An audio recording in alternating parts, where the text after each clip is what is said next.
هداة المهتدين وعلى جميع آبائه وإخوانه من الأنبياء والمرسلين وعلى كل منهم الصحابة أجمعين وعلى الملائكة المقربين وجميع عباد الله الصالحين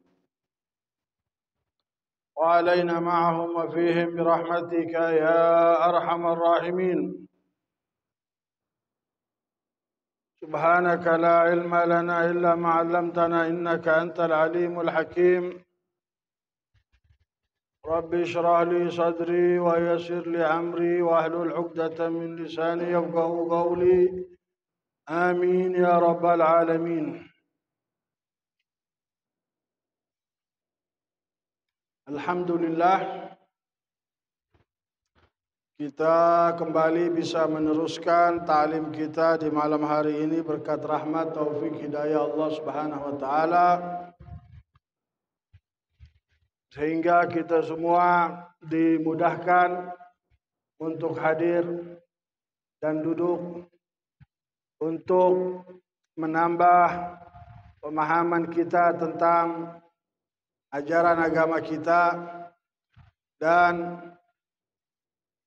mendalami hukum-hukum yang diturunkan oleh Allah Subhanahu wa taala, juga meraih dan mengambil warisan yang ditinggalkan oleh baginda Nabi besar kita Muhammad sallallahu alaihi wasallam. Semoga kita semua diistiqomahkan oleh Allah Subhanahu wa taala dalam atau di jalan yang diridhai oleh Allah, dan mudah-mudahan diberikan kita semua ilmu yang bermanfaat serta difahamkan tentang semua ajaran agama kita. Amin ya rabbal alamin. Hadirin yang dirahmati Allah, dalam ta'lim kita yang lalu telah kita selesaikan tentang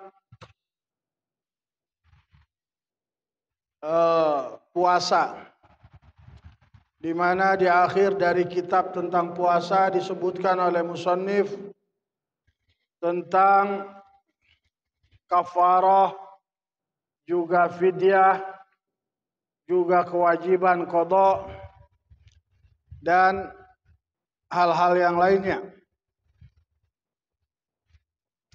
di mana musannif mengatakan bahwa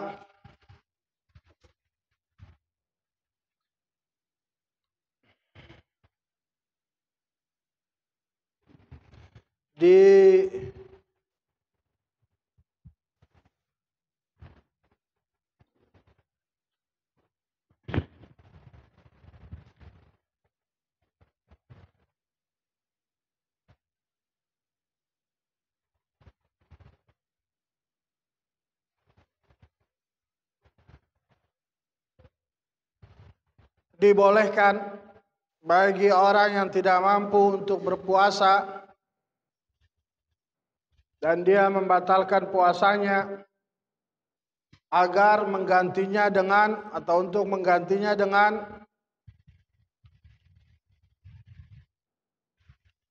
memberi makan kepada orang yang membutuhkan setiap hari 1 mud. Ya, seperti orang yang sudah sepuh, sudah tua sekali ya, boleh dia kalau nggak sanggup puasa, dia membatalkan puasanya di bulan Ramadan dan diganti setiap hari 1 mud, ganti dengan memberikan makan. Begitu, dan tidak wajib qada, ya, dan tidak wajib qada.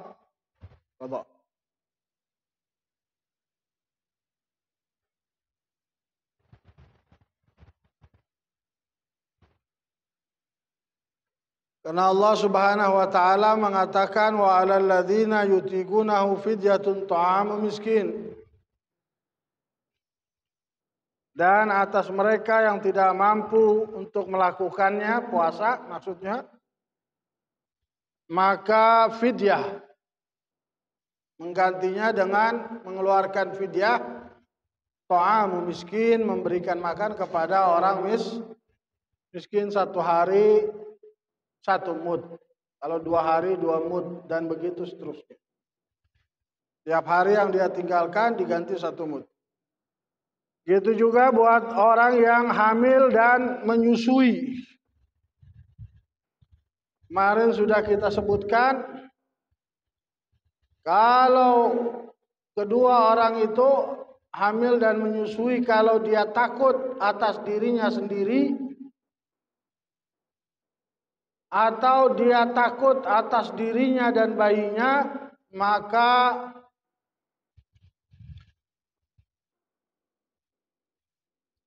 dia wajib qadha saja, tidak fidyah. Tapi kalau dia takut atas bayinya saja, maka wajib qadha dan fidyah. Ya. Sudah kita sebutkan itu kemarin ya, rinciannya ya.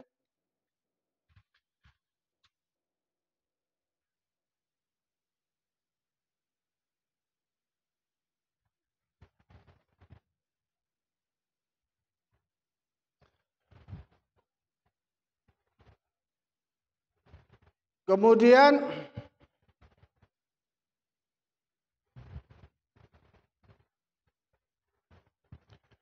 musannif juga menyebutkan 1 mud itu sebagai denda atau kafarah.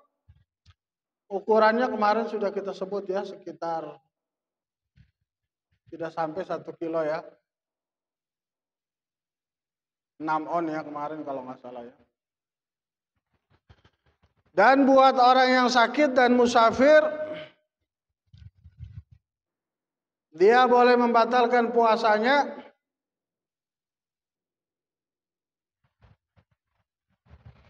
dengan niat mengambil keringanan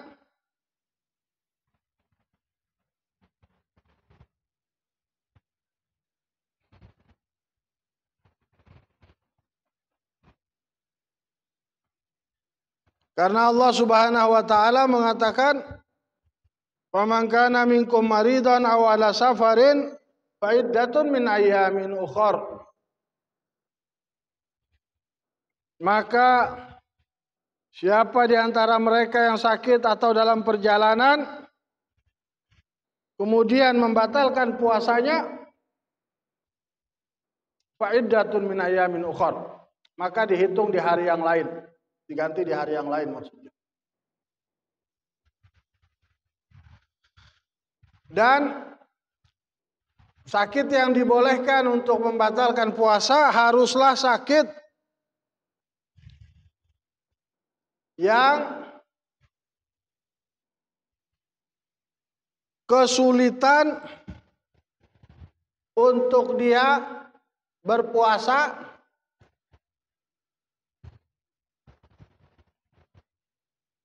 sehingga dibolehkan baginya untuk bertayamum. Ya. Atau yang kita biasa bilang dengan mahdzurut tayamum. Apa hubungannya puasa dengan tayamum? Maksudnya sakitnya itu sakit yang ukuran sakitnya adalah yang dibolehkan untuk bertayamum, yang dibilang dengan mahdzurut tayamum. Kita sudah pernah berapa kali berikan itu ya. Apa itu? Kalau takut atas jiwa, takut atas manfaat anggota tubuh, ya, takut bertambahnya sakit, takut munculnya luka baru di anggota tubuh yang zahir, yang terlihat. Itu namanya mahdzurut tayamum.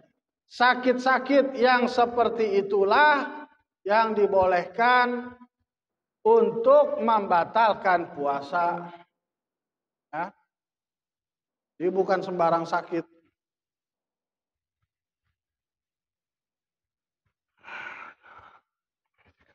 Nah, Allah Subhanahu wa taala mengatakan wala tulqu biaidikum ila tuhlukah atau ila tahlukah. Janganlah kalian lemparkan diri kalian di dalam kebinasaan. Ya, maka kalau sakit boleh untuk membatalkan puasa.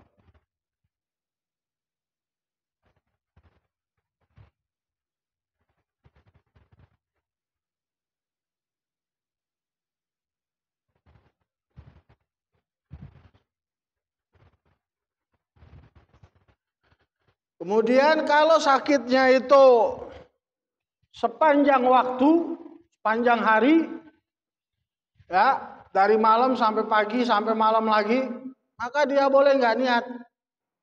Dia boleh nggak niat untuk puasa besoknya, karena dia mau batalkan puasa. Kalau mau nggak puasa kan, maka boleh buat tidak niat.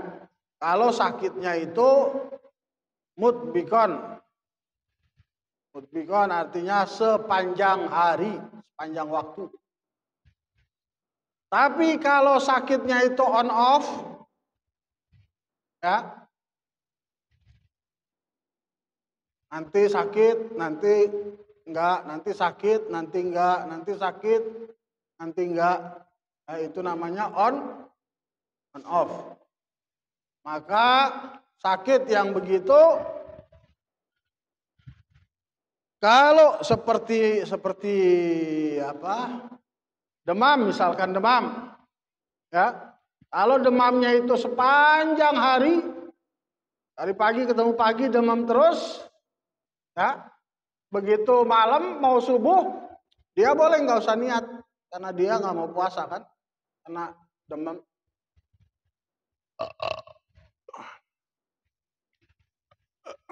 Tapi kalau demamnya itu on off, ya, maka kita lihat kalau ketika waktu mau mulai puasa dia demam, malam misalkan mau subuh gitu dia demam, jam 3 sampai subuh itu dia demam, maka dia boleh nggak niat. Ya. Tapi kalau tidak, maka dia harus niat. Ketika mau menjelang subuh itu dia nggak demam, maka dia harus niat dulu karena nggak ada sakitnya ketika menjelang subuh itu. Jadi ketika mau masuk waktu wajibnya itu waktu wajib itu kan subuh. Ketika mau masuk waktu wajib itu dia nggak ada demamnya, sakitnya nggak ada, ya dia harus niat. Siapa tahu kan demam-demam sampai maghrib kan gitu dia bisa puasa. Tapi kalau dia ketika mau masuk waktu wajib itu demam, sakit, ya, maka boleh untuk tidak niat. Gitu ya. Kemudian kalau dia tidak niat, dia puasa ketika masuk waktu subuh itu nggak demam, ya puasa. Nah, datang demamnya jam 9, jam 9, jam 10 atau siang, ya batalin, nggak apa-apa. Ya, kemudian diqadha tentu. Juga buat orang yang dikalahkan oleh rasa lapar atau rasa haus, dia juga boleh membatalkan. Ya, maksudnya dikalahkan oleh rasa lapar atau rasa haus. Kalau dia nggak makan, maka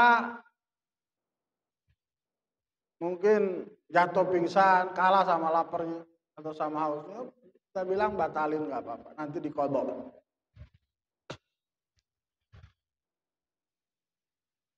Maka sedangkan buat orang yang musafir dengan safar yang panjang, ya di atas 2 marhalah, boleh buat dia membatalkan puasanya sekalipun dia tidak kesulitan dalam perjalanannya. Ya, dia tidak kepayahan dalam perjalanannya, boleh tetap ngebatalin puasa. Seperti perjalanannya naik mobil pakai AC, turun dari mobil naik pesawat pakai AC, ya nggak capek. Walaupun tidak capek, boleh buat dia mengambil keringanan untuk membatalkan puasanya. Tapi lebih afdol untuk dia, orang yang seperti itu lebih afdol berpuasa. Ya. Kenapa? Karena puasa ada pembebasan terhadap tanggungan. Ya, bara'atud dhimma. Apa maksudnya pembebasan terhadap tanggungan? Ya, maksudnya kewajibannya gugur kalau dia puasa. Tanggungan dia itu kan kewajibannya. Tapi kalau dia ngambil keringanan nggak puasa, ya tetap tanggungannya tetap ada, kewajibannya tetap ada. Nanti setelah dia nggak musafir lagi atau setelah Lebaran dia diganti, tetap harus. Jadi tanggungan itu tetap ada di dia. Tapi kalau dia puasa ya bebas dari tanggungan itu.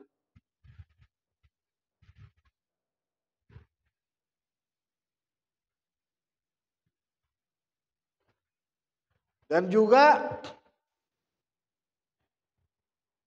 tidak kosongnya waktu itu dari ibadah. Kalau dia puasa, ya waktu itu kan dia gunakan untuk ibadah. Tapi kalau dia nggak puasa, ya kosong waktu itu, nggak pakai untuk ibadah. Dan juga karena kebanyakan perbuatan Nabi seperti itu. Ya, Nabi kalau perjalanan dan perjalanannya itu ringan, tidak melelahkan, tidak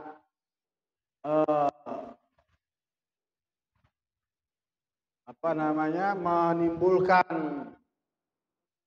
darar, hal yang berbahaya, Nabi puasa.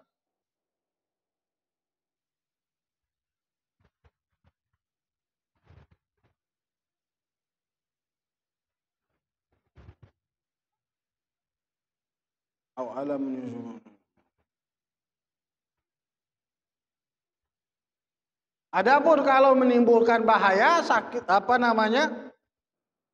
perjalanannya itu, maka membatalkan lebih afdal. Atau perjalanannya itu menimbulkan kesakitan yang tidak dapat ditanggung, dia nggak bisa nahan kalau puasa, maka batal lebih afdal. Ya, sebagaimana disebutkan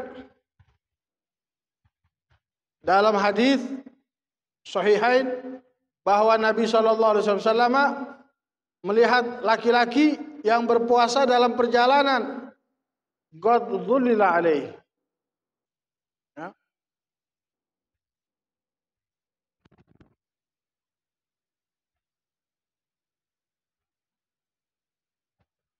Dan dia sudah kepayahan.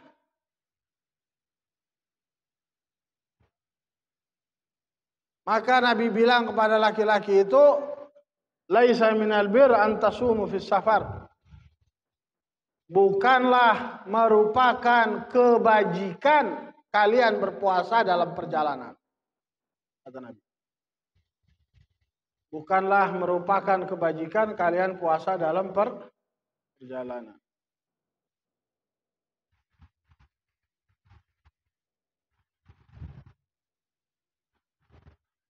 Baik. Musannif juga menyebutkan tentang puasa-puasa sunnah yang kemarin belum kita sebutkan. Ya,